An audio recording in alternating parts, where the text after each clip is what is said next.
केदारनाथ के दर्शन के बिना अधूरी मानी जाती है बद्रीनाथ की यात्रा। जाने ज्योतिर्लिंग के रोचक रहस्य।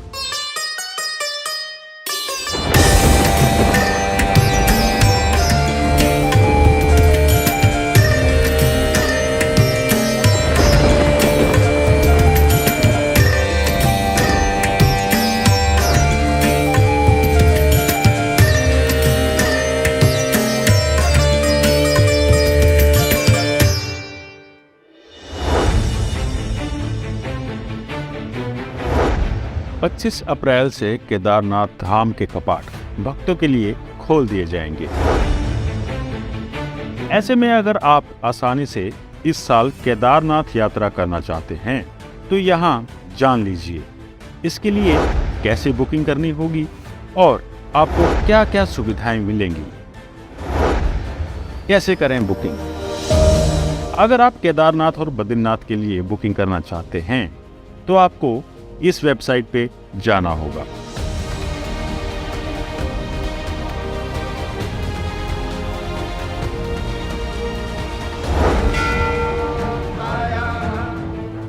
कुछ सालों पहले ही जोशीमठ में आपदा आ गई थी और इससे पहले भी कई बार वहां घटनाएं हो चुकी हैं।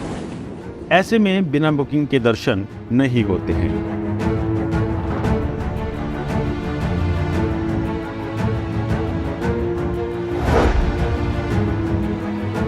केदारनाथ धाम यात्रा का महत्व। केदारनाथ धाम में शिवजी का रौद्र रूप निवास करता है, इसलिए इस क्षेत्र को रुद्रप्रयाग कहा जाता है।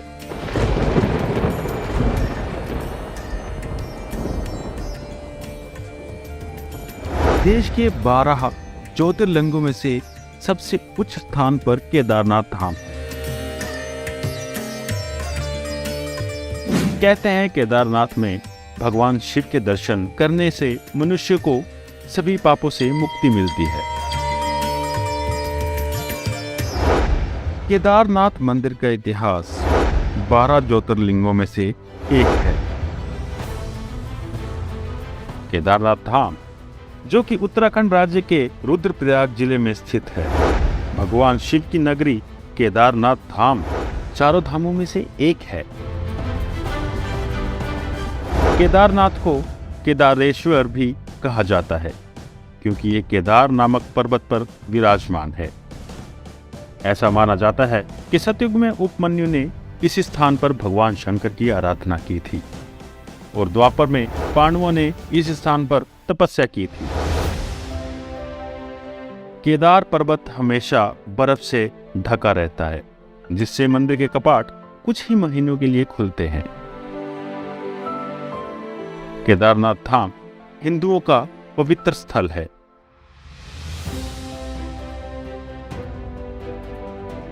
ये पंच केदार में से एक है।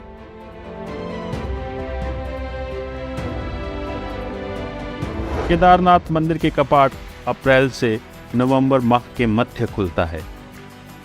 यहाँ मंदाकिनी नदी बहती है। केदारनाथ धाम की सच्ची कहानी। पांडवों ने कौरवों का संहार कर उन पर विजय प्राप्त की, परंतु पांडव अपने ही भाइयों और पुत्रों की हत्या के अपराधी हो गए और वे पश्चाताप करना चाहते थे। तो भगवान कृष्ण ने उन्हें सुझाव दिया कि वो काशी जाकर महादेव की पूजा अर्चना करके इससे मुक्ति पा सकते हैं। पांडव जब काशी पहुंचे तो महादेव वहां नहीं मिले। फिर पांचों पांडव महादेव को ढूंढते केदार पर्वत पहुंच गए। पुराणों की माने तो वहां पर उन्हें बैल की पृष्ठ भाग को छू लिया। इस प्रकार महादेव ने उन्हें दर्शन दिए।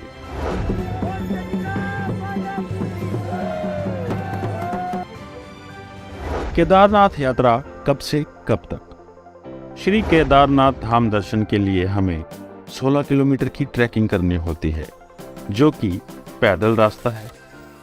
उससे पहले हमें कुंड से होते हुए गौरीकुंड पहुंचना होता है, जो मई महीने में बहुत ही अच्छी टाइमिंग होती है। वहां तक जाने की जिसकी दूरी कम होने के बावजूद भी रास्ते में पूरा ट्रैफिक जाम रहता है। अगर आपको केदारनाथ दर्शन आराम से करने हैं तो आपको सबसे अच्छा समय जून, जुलाई और अगस्त महीने में ही पड़ेगा। इसी महीने में आप आराम से अपनी यात्रा कर सकते हैं और बहुत कम समय में भी कर लेंगे। और तो और आपको होटल भी अच्छे सस्ते दामों में मिल सकते हैं।